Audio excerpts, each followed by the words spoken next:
रोजच्या रुटीनच्या ब्रेकफास्टला ब्रेक देऊन ट्राय करूया इन्स्टंट रवा ढोकला. फक्त काही सिंपल स्टेप आणि त्यात तयार होतो सुपर स्पॉन्जी ढोकला. तर एका बॉलमध्ये मस्तपैकी 1 वाटी रवा घ्या, त्यात अर्धा वाटी दही. आता पाणी घालून छान मिक्स करून 20 मिनटं रेस्ट करायला ठेवा.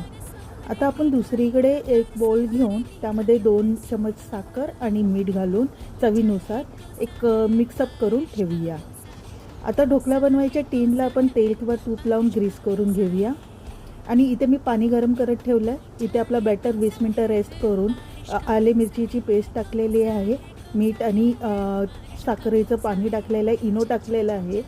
पटकन स्टीमरमध्ये आपल्याला ठेवायचं आहे, अजिबात टाईम वेस्ट नाही करायचा. आणि 15 मिनटात आपला ढोकळा रेडी होतो. ते चेक करायचं स्टिकनी किंवा नाईफनी.